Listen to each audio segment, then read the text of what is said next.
Runnemede Board of Education meeting is called to order. The Board of Education is in compliance with Chapter 231 of the Public Laws of 1975 entitled the Open Public Meetings Act. The time, date, and location of this meeting was appropriately advertised by notifying the retrospect as well as posting notices in the Borough Hall, Runnemede Post Office, Mary Volt School, Align Bingham School, Grace County School, and the Runnemede Public School District website. Please rise and join us in the Pledge of Allegiance. I pledge allegiance to the flag of the United States of America and to the republic for which it stands, one nation, under God, indivisible, with liberty and justice for all. Roll call board members. Ms. Adair. Here. Ms. Beebe. Mr. Buchan. Here. Ms. Davidson. Here. Mr. Lego. Here. Ms. Panzarella. Ms. Sams. Here. Mr. Murray. Here. Ms. Spalding. Here. We have a quorum. Also present, Mark Iannucci, Superintendent of Schools, Dr. Sean McCarron, Business Administrator and Director of Curriculum and Instruction, Ms. Shade Yazzie, Principal of Bingham and Downing School, Mr. Steve Peely, Principal of Volt School, Mr. Steve Maloney, Vice Principal of Volt School, Ms. Gladys Hubbard, Director of Special Education, and Mr. Frank Hines, Supervisor of Building and Grounds. At this time, I need a motion to approve the regular meeting minutes for August 17th. Motion is made by Maria. Chad, can I get a second? You go with second? All right. Motion made by Maria, second by Chaz. Any questions on the meeting minutes? Roll call. Ms. Adair. Yes. Mr. Buchan. Yes. Ms. Davidson. Yes. Mr. Lego. Yes. Ms. Panzarella. Yes. Ms. Sams. Yes. Mr. Murray. Yes. Ms. Spalding. Yes. Motion passes. At this time, we do not have any presentations or correspondence. We are open for public comments. Does anyone in the public have any comments on agenda items only? Okay, then we'll move along to the superintendent report. Good evening, everyone. Just a few things to start us off. District enrollment, it fluctuated over the last, week or two. I'll try to report that to you on a weekly basis through my board updates. Right now, at 811 kids, 127 at Downing, 168 at Bingham, and 511 at Volts. There's 5 out-of-district placements, which that number, Gladys, correct me if I'm wrong, that number is down from last year, correct? Yes. The out-of-district placements. We have 1 charter student and 7 non-public. They do not count towards approval of district enrollment. Our pandemic response team, which our board president, board vice president sat on at the last day of August, reviewing some of his discussion points. We did talk about general health and safety guidelines. We're following a lot of the same safety guidelines as last year as far as getting students and staff into the building. One thing you might not see if you're dropping off is a temperature check. We don't do that anymore.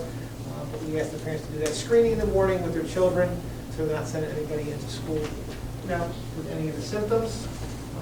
We have had a couple of cases I'd like to report to you as soon as I find out. We are updating. We have a dashboard on our website that we can update on a daily basis. And it basically goes by the week, and we broke it down by the school. If you haven't looked at it yet, unfortunately this week right now, both schools, we have 2 students that were one late Sunday, and then another one yesterday morning, or today. So all these days are going Long days. So right now we're about 11 students and staff that have been confirmed positive. Some of those students have not even been in school yet because they were already either on quarantine from close contact with a family member or had to be quarantined for another week. So we're keeping an eye out for that. As I told you, I believe, correspondence, it's not deemed an outbreak in a classroom until you have 3 students that will be confirmed positive in 14 days. So right now, unfortunately, we do have 2 classrooms with 2 students that are confirmed positive. So if we receive more information in the next 7 days, that would be considered an outbreak in the classroom, and then we would quarantine that classroom. We had an item meeting with the county health department tonight, and I invited one of the nurses. They changed some of the guidelines and updates on what they're having. It's either on a weekly basis how they want us to report. So now they will have the nurses or the principals or myself fill out a survey, sort of like the one we gave you for soccer. You just kind of fill out all those fields, and it sends it right to the county office. It's 14 pages long, and it can be tedious if there's a lot of close contacts you have to trace everything, so it takes a while. So our nurses and building administrative staff worked this past weekend on Saturday and Sunday with the contact tracing, so we thank them privately, but publicly, I'll say thank you. They have spent a lot of time, with informing parents as much as we can. Anytime a student's confirmed positive, we send a letter to only the classroom. We don't send it to the entire school. We do let the staff know if there is a confirmed case in the building.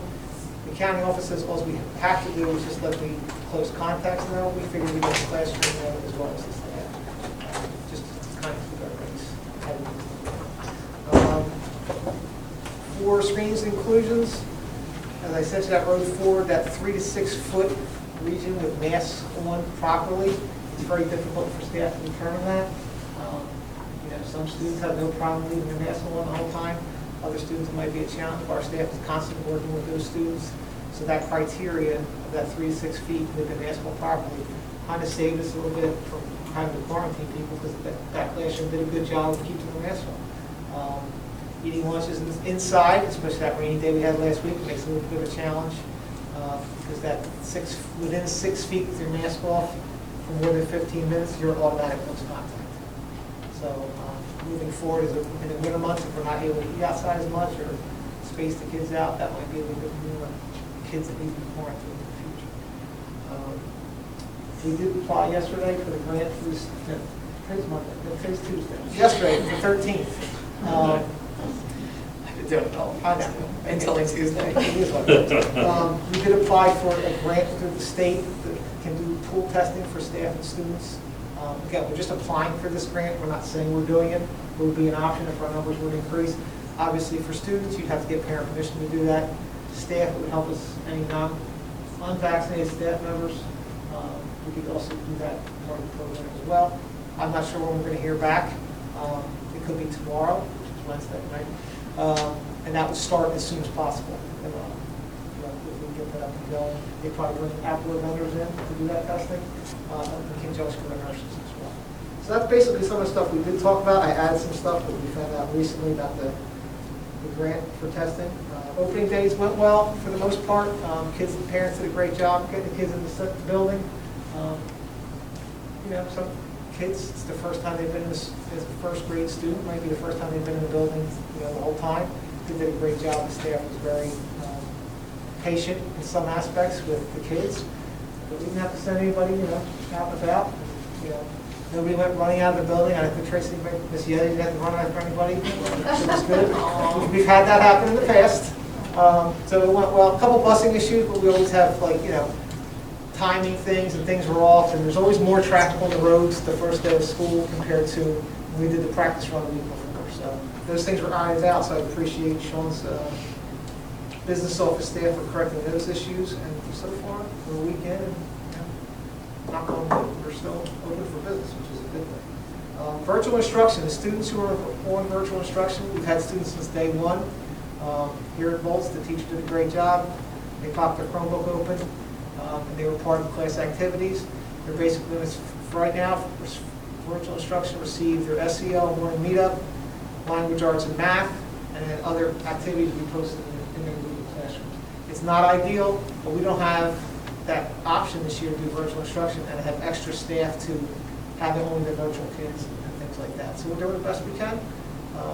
I haven't heard any complaints so far from those people being out, so it's also a good thing. I talked about the nurses, talked about that. Transportation, buses for sports. As you well know, you've seen on every newscast or publication, there's a bus driver shortage in this country. It's become a problem. While we do have 2 buses, we're unable to support all the sports we have in the fall sometimes because there's overlap and there's some games. So we're either going to have to cut some of those games off the schedule. Boys soccer is the ones mostly affected. They have the most games. If we can't get parents maybe to driving their kids to that contest, which is not ideal, believe me, but if it's the way they're going to play, we can do that.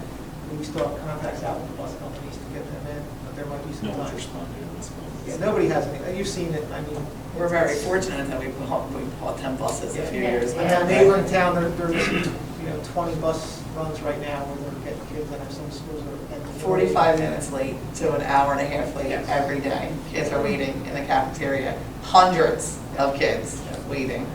I know me personally, In the my son's cafeteria. didn't get on a bus yet for high school. I take him every day now because the bus wouldn't get him there until second period. So Yep. it's been unfortunate, but we're making things work, and I do appreciate those people making it work. And our next board meeting is scheduled for October 19th, Yes. right? Which is probably going to be your goals again, for the time being. Anything that changes or updates, we'll be sure to send that out. So if anybody has any questions? I have a question. Have you thought about reaching out to the borough to see if there were any CDL drivers from the borough that you could share I services don't think, with? when I talked to them last time, because we had an issue, we were trying to, this is when we first started the buses up, they didn't have anybody, but that was a couple of years ago. They're in the same situation. And it's actually difficult, I don't know if you understand, like, it's really difficult because my job actually asked me to, they would pay me to get it. Just because of the clientele that I was working with, sometimes have to go home in the middle of the day if they couldn't act right. It was, I had, not only did I have to pass like a written test, which was hard, I have to like pop open the hood of a bus and name all the parts, and then I have to take 20 hours of behind the wheel with someone else. Like, it's not like you can be like, hey, let me go get my CDL. I was So I like, meant if I'm somebody else already has one. I think I'll reach out again. yeah, but I'm saying no one's going and getting it. It's next, like, they were gonna pay me The issue also is that a lot of money to get it. I'm like, no. the driver who drives for the borough is a different certification Yes. than a school bus driver, and it's that P&S endorsement Yep. that for school and passenger, that's also required on top of what a driver might have that drives the community shuttle. Does that make A lot of sense? problems. Thank you for explaining. Not Sure. only, Yeah. yeah, not only the backup with the CDL procedures, but there's also people who were bus drivers before, that were let go during the pandemic, have now found other careers. Right, Private right. companies where they Yeah. can pay twice as much. Yeah. Thank you. Thank you, appreciate it.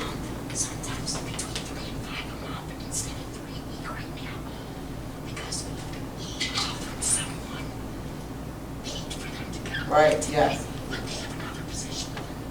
Right. It is, it's a lot. So even the borough's in the same situation as what Maria says, in case, because you can't hear her speak. This is a serious situation. I actually have another question. Just so we know, so I'm gonna give you like a hypothetical, and tell me if I'm right.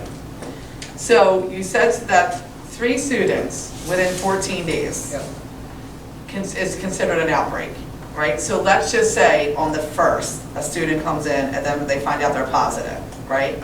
And then another student on the 14th is positive, and then one on the 10th. So the third one comes on the 14th. But them students were together all of them 14 days. They still need to quarantine after that? That's a good question. That would be the 14 days. Right. Showing some other students. I have to check into that. So just because I was going to say, like, make that make sense to me. Yeah. You understand what I mean? Like, if I'm in a classroom for 14 days, right? And then on that 14th day, that third person, it may not have come from school, right? So then I have to quarantine that whole class, and if so, like, what, for how long? They already were together, the other 20 kids have already been For together, at least 10. 10 You more. gotta, because you have to remember too, if someone if someone in the household had COVID. Yeah, I never understood that Have either. to quarantine after the person was done with their It's actually quarantine. 24 days. 24 So they're gonna days. be in 24 days. Because that was the problem that a lot of the parents were Correct. calling you and Correct. then. But the issue now is too, if again, this is about 12 population, if the student's vaccinated, They don't have to they quarantine. don't have it unless, if they're not showing symptoms, they don't have it. Correct. But I was talking more about our babies. I got you, I understand. Like if I have 25 kindergartners and on that 14th day, a third kid comes in and it's considered an outbreak, then we all have to go home after we just, I will present that scenario to the county health department through an email, and I'll give the date of this. or next Thursday when you go. Just because I I understand. I'm just curious. There's a lot to- yeah, I got you. That doesn't really make sense to me, but a lot of stuff doesn't make sense to me, so. Any other questions for Mr. Iannucci? No? Okay. Dr. McCarron? Okay, so business office, my office is very happy because the auditors are officially gone and out of the building. So they're now doing all the stuff behind the scenes in terms of preparing the audit for presentation, which should be in December that we normally have that presented. Food service has been up and running. That's been going extremely well. Our workers in all 3 buildings have been doing an amazing job. We are trying out a new process because our form is now online. So instead of having the blue card for the month, the blue card is now online that parents can click on it. They'll receive a text message once a month. We'll select what breakfast and lunches they want. But everything's been going extremely well with that. Trying to figure out, once again, like we have Domino's one day, let's say. But sometimes they're telling us, no, we don't have enough workers to provide you with pizzas on this day. So we're having those issues also in terms of trying to get things up and running and making sure that we have what's on the menu. In addition, we've had some technology issues. Our smart boards have been delayed. We ordered 16 smart boards throughout the district. The company ended up providing us with portable smart boards that were set up for the first of the school year. So every teacher now has a portable smart board. When our actual new smart boards are delivered, those will be removed and the new ones will be put in.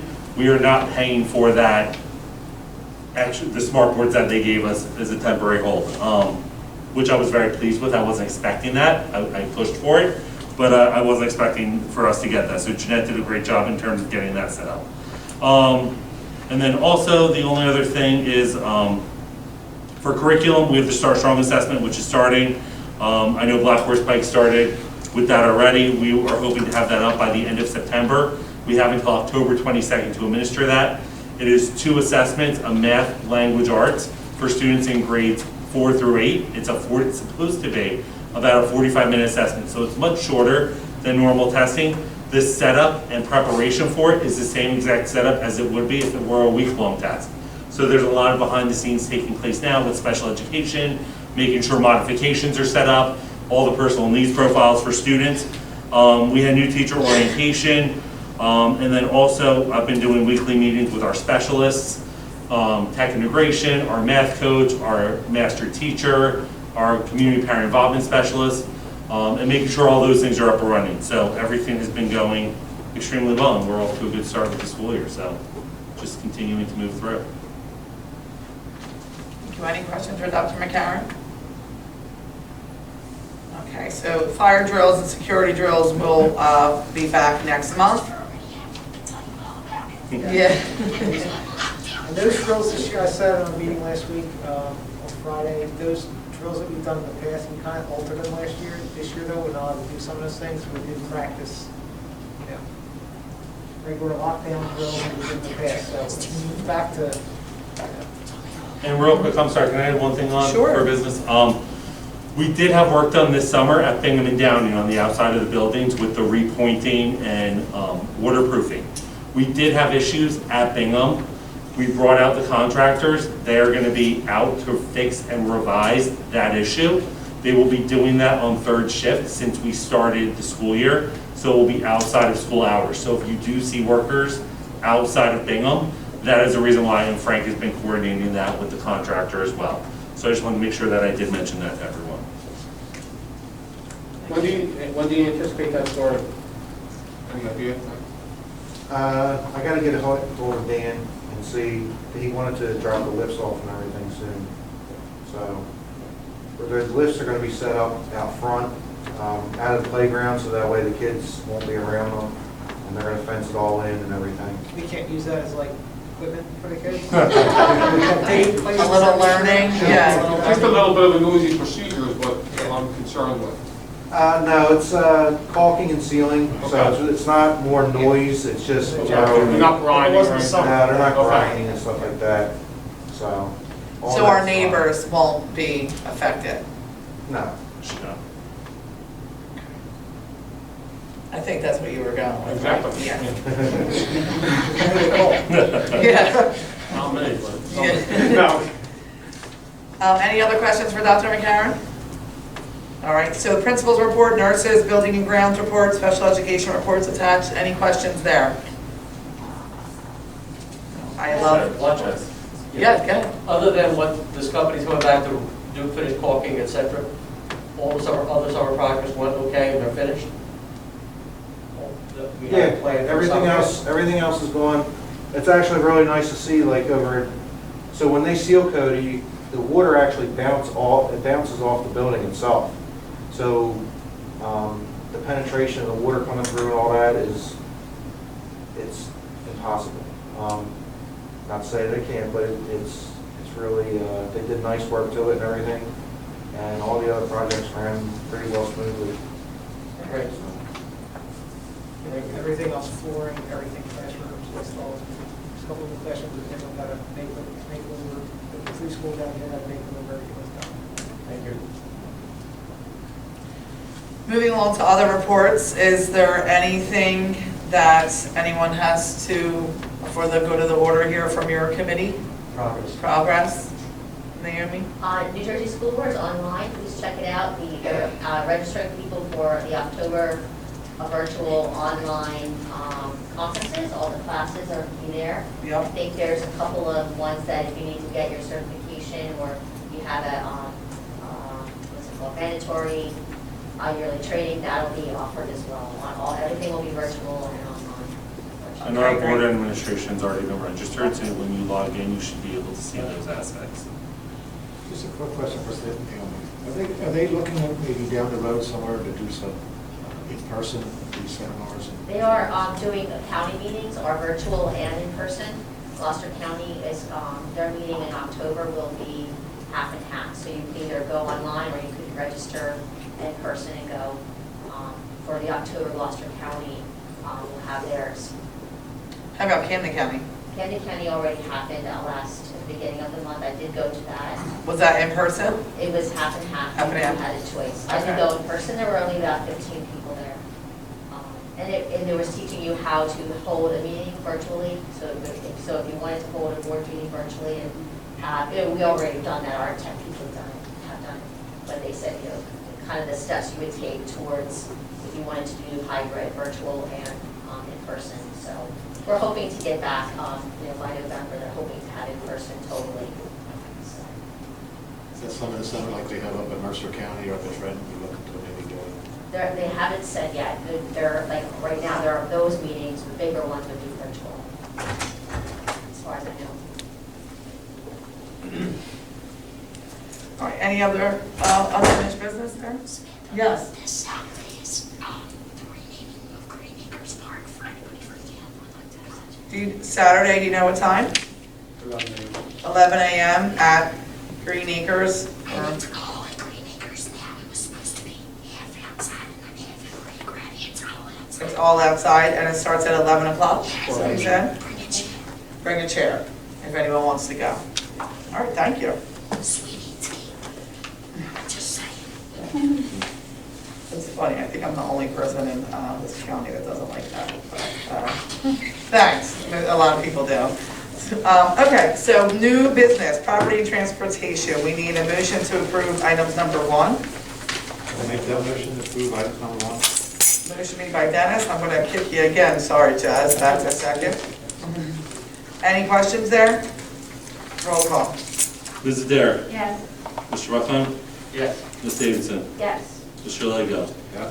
Ms. Panzarella? Yes. Ms. Sams? Yes. Mr. Murray? Yes. Ms. Spalding? Yes. Motion passes. Under personnel, before I ask for a motion, for number 7 there, where one of our retirees has agreed to come back to be a long-term substitute for our guidance, for a guidance position, and she's also going to be the HIB specialist. So number 7 should read Nancy Veda for long-term substitute for guidance and HIB specialist, November 10th through February 25th, just for the record there. So can I make a motion, can I receive a motion for items numbers 1 through 8 under personnel? I'll make the motion. Motion made by Patty, Second? seconded by Naomi. Any questions there? Roll call. Mrs. Adair? Yes. Mr. Buckheim? Yes. Ms. Davidson? Yes. Mr. Lego? Yeah. Ms. Panzarella? Yes. Ms. Sams? Yes. Mr. Murray? Yes. Ms. Spalding? Yes. Motion passes. Under finance, I need a motion to approve items numbers 1 through 5. Motion made by Maria, Second? seconded by Naomi. Any questions? Roll call. Mrs. Adair? Yes. Mr. Buckheim? Yes. Ms. Davidson? Yes. Mr. Lego? Yes. Ms. Panzarella? Ms. Sams? Yes. Mr. Murray? Yes. Ms. Spalding? Yes. Motion passes. At this time, I need a motion for curriculum from items numbers 1 and 2. Sorry, I got mixed up there. I'll make a motion. Motion made by Patty, second by Maria. Any questions? Roll call. Ms. Adair? Yes. Mr. Buckheim? Yes. Ms. Davidson? Yes. Mr. Lego? Yes. Ms. Panzarella? Ms. Sams? Yes. Mr. Murray? Yes. Ms. Spalding? Yes. Motion passes. Under policy and public relations, I need an item, motion to approve items numbers 1 through 5. I'll make that motion. Motion made by Maria, I'll second. second by Dennis. Any questions? Roll call. Ms. Adair? Yes. Mr. Buckheim? Yes. Ms. Davidson? Yes. Mr. Lego? Yes. Ms. Panzarella? Yes. Ms. Sams? Yes. Mr. Murray? Yes. Ms. Spalding? Yes. Motion passes. At this time, we are open for public comments. The public is reminded that they should attempt to resolve problems and/or complaints through initial contact with staff members or members therein, and the chief school administrator, who is Mr. Iannucci, prior to petitioning the Board of Education. Complaints should only be brought to the board after the appropriate school staff has had reasonable opportunity to resolve the problem at the employee's level. Statements should be and will be limited to 3 minutes in length. The public is reminded that all public complaints against a district employee must be made through a specific grieving process. Any individual naming an employee in a complaint before the Board of Education without the employee's permission could be cited for violating that employee's civil and contractual rights. If you have any questions, could you please raise your hand and be recognized by me and state your name and address for the record. Hi. Hi, Melissa Warner, and I live on Rambler Ave. I just wanted, I think what Mr. Iannucci said about the testing, I just wanted to clarify, is that, did you say like the grant that you guys were going for, that the students would be tested, and that is going to be, like we're going to be notified as the parent, or is that going to be at random? Right now, if it was pulled out, it'd be like a voluntary type of thing. We're trying to get information. It wouldn't be like a requirement or something there at this point. Okay, so students then, I'm sorry, I can't hear you. I'm sorry, the students, okay. no, the parents, it's an optional, like, the information you have will be an optional thing. It would just be for parents if they were concerned that their child, saying, might give another layer, to them. So they're just not like randomly going to be tested? No, we're not allowed to do that. It has to be with parent permission. No, it wouldn't be, if I called up and said, Mrs. Warner, and you said no, I said, okay, thank you, and, Okay. All right. Thank you for asking that question. That was actually good. I should just clarify that. So was that grant probably just because, like, to maybe help, like, with staff? And to help with outbreaks, because And if- outbreaks, that's if parents agree to test larger groups, what they're trying to say is it can prevent larger outbreaks from occurring within that area. But once again, parents would have to be in agreement with that. One of Right. the issues is if we don't sign up for it or say that we're interested, when it does happen, which might not be until the spring or January, I mean, no one's holding their breath on it because Right. unfortunately, things move very slowly with the state. We might not be eligible for it. It might only go to the districts that showed the interest initially. The governor put out a huge thing about masks being available and to contact your Office of Emergency Management. Runnemede was one of the first ones to submit that letter to the Office of Emergency Management requesting masks. But the response we got back was, we're hoping to have it after the new year. So we might not, so we have masks for students, we have the masks available, but we don't have the ones that they're saying are available or have been allocated to the state. We're waiting for those to be distributed. But once again, those have to go in as soon as possible. So that way, when they are available, we are in line to get it. And then, we could come back to them and say, none of our classrooms, we don't have enough students to do the mass testing that you're asking for us to do, but we had the option of doing it. So that's kind of where things are with the state, and we are trying to get clarification daily on those issues. I just wanted to say one more thing, a positive. Really, at the start of the year has gone great, and I think that from the last meeting to this one with a few weeks of school, that like there are more breaks for the kids that I've seen and heard. So I I really appreciate that. It was different than the other year, so hopefully it's always doing, but I really appreciate that as a parent, that you guys are making more time outside or just for these kids to be without them and still enjoy school. Thank you. Any other public comment at this time? Hi. Hi, Pat Passio, 512 Shepherd Avenue, Runnemede. Yeah, I have a few concerns or some questions. I guess I should have asked them sooner, but, you know, my granddaughter started school here, and the same week that she started school, and she was really excited. She did virtual last year in kindergarten because we wouldn't let her go to school. We did the mask, we did the, kind of isolated her. We all did fine, thank God. But she got COVID. Apparently there was a child that had COVID in school. So I want to know what my question was to the principal. My question was to Samantha. What are you doing now? Does she come to school the next day? Are you going to quarantine? I wanted answers. I really didn't get answers. I was told, we follow the guidelines. Our hands basically are tied. We can't do anything because the governor gave us no options.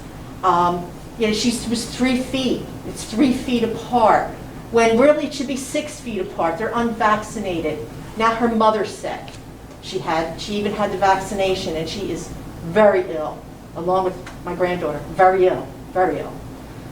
And it scares me. I mean, I looked on your dashboard. There's 7 children in Volts that have COVID. 2 right now in Bingham, so is that correct? And then a staff, member of the staff. So what are we doing today? How much cleaning are we doing? How much sanitizing are we doing? What are we doing when the kids come into school? Are they separated and you bring them in line, or you do temp checks? Maybe if you did temp checks, just maybe that child that came in with it the first day might have had a fever and might have protected any other child. Maybe on Friday when my granddaughter went home and was sick, maybe you could have caught her fever. I just need to know, and I think the public needs to know, what extra measures are you doing for our children? This is our children. So, excuse me, I'm going to stop you there. Is that your question? Yes. Okay, because we've been talking about this for 18 months, all of the measures that we've been doing, and I'm sorry that you didn't think that the hours upon hours that Principal Yezi worked because we didn't have a nurse in the building, and my response wasn't good enough. But unfortunately, that is what we did. We follow every policy, every procedure, everything that the state tells us that we have to do. So do you want to talk about the extra cleaning, although we've talked about it for months and months and everything that goes on? I mean, students I know at the elementary schools especially, there's 100% before they come in. Our maintenance desks are separated as best we can. Again, some of our classrooms have 15 kids in it, other classrooms have 23 kids in it. So they've done a great job, and they spent a lot of time this summer distancing the desks as far apart as they can get. The classroom that you're speaking about, there's a lot of kids in that classroom. We have them spaced out as far as we can get.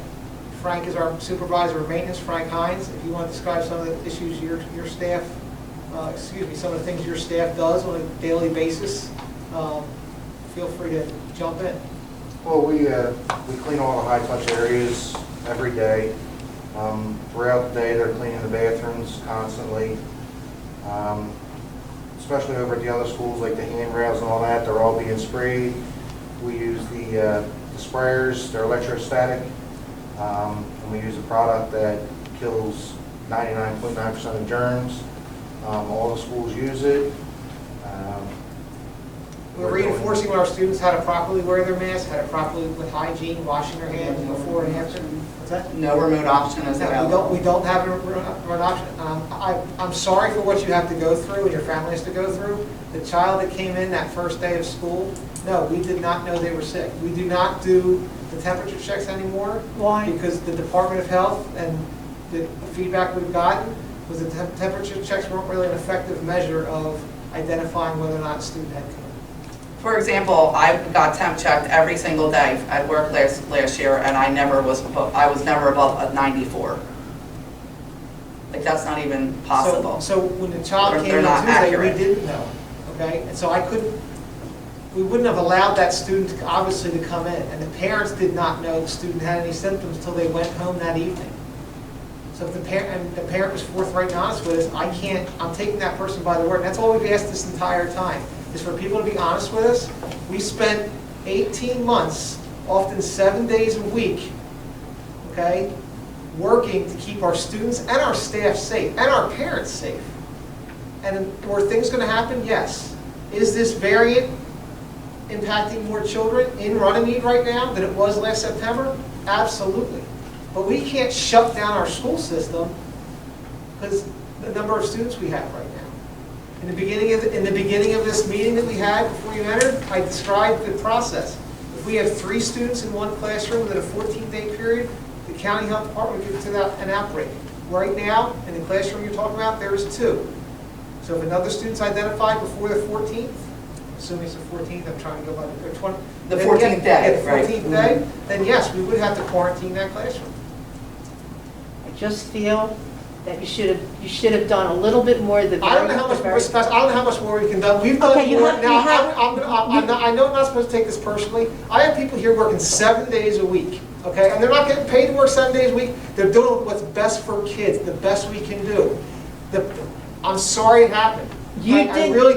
I'm sorry what happened, but I do take it personal when you said there's more we can. What could I have done if I didn't know a student came into school on Tuesday, September 7th with COVID? 3 feet away. 3 feet away isn't good enough. It's what we So it's all we can do, it's what we have to so then you follow. separate the class. How can I separate the class? I don't have room. We don't have the building. So then one class goes on a Monday, another class goes I'm on not allowed a to do Tuesday. And we're not allowed to do that anymore. Well, then maybe it's time that you reach out to the governor, if that's what you're saying. And you can do that as well, I and your did. representatives, I because did. we're not allowed to do that. Absolutely, I did. I'm sorry that you feel that way, but Oh, we're I not allowed to do absolutely that. feel that way. And I absolutely feel sorry that you feel that way, but I'm saying, when you come in and you're acting like the school's not doing, I'm not sure how much more, and again, if there's an option we can look at, my staff has worked, our staff has worked for 18 months doing the best we can, and when you have parents that were in our last, are happy because they've heard horror stories. We have parents that are teachers in other districts that say, wow, I wish I worked in your district of what you've done.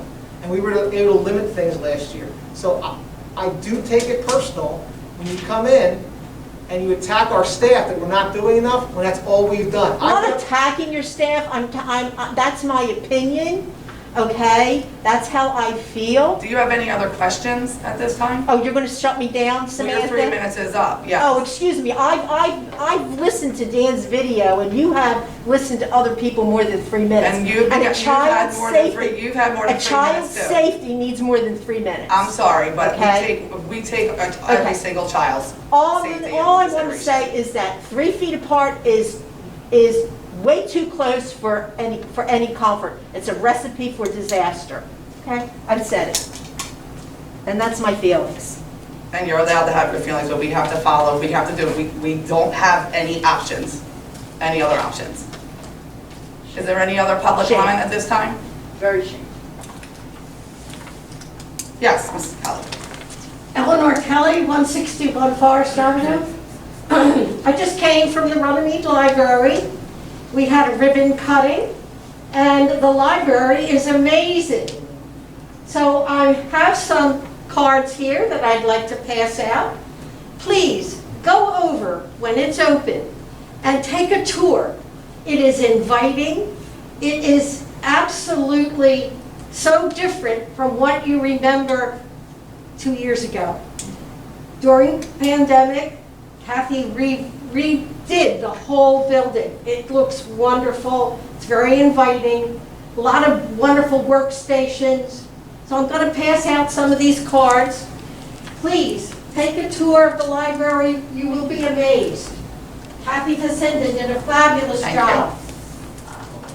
And encourage our children to use the facilities there because it is amazing and Kathy has done a fabulous job. So I just want to make that known.